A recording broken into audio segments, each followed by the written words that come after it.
ನಮ್ಮೆಲ್ಲರ ಅಚ್ಚುಮೆಚ್ಚಿನ ಕರ್ನಾಟಕದ ಕೋಟ್ಯಂತರ ಅಭಿಮಾನಿಗಳ ಮನಸ್ಸಿನಲ್ಲಿ ಇರುವ ದೇವತಾ ಮನುಷ್ಯ ಸಹಾಯ ಕೇಳೋಕೆ ಬಂದ ತಮ್ಮ ಅಭಿಮಾನಿಗಳಿಗೆ ಸೇರಿದಂತೆ ಯಾರೇ ಬಂದರೂ ಇಲ್ಲ ಅನ್ನದ ಹೃದಯವಂತ ಕರ್ನಾಟಕದ ರತ್ನ,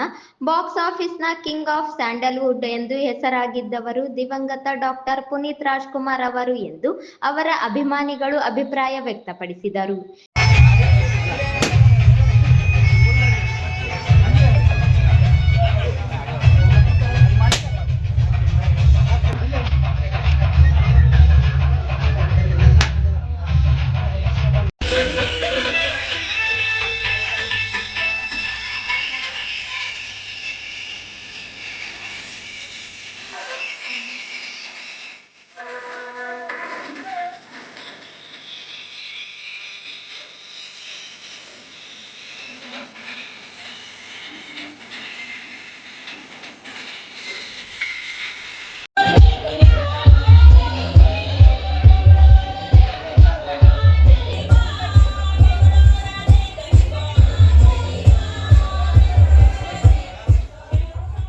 ಈ ಕಾರ್ಯಕ್ರಮಕ್ಕೆ ಮುಖ್ಯ ಅತಿಥಿಯಾಗಿ ಆಗಮಿಸಿದ ನಗರಸಭೆ ಸದಸ್ಯರಾದ ಎಂ ಪವನ್ ಕುಮಾರ್ ಸಾಬ್ ಮತ್ತು ಸಮೀರ್ ಹಾಗೂ ಚಂದ್ರಶೇಖರ್ ದೇಸಾಯಿ ಹಾಗೂ ನಗರಸಭೆ ಸದಸ್ಯರಾದ ಕಡಗೋಳ ಆಂಜನೇಯ, ದಾನಪ್ಪ ಯಾದವ್,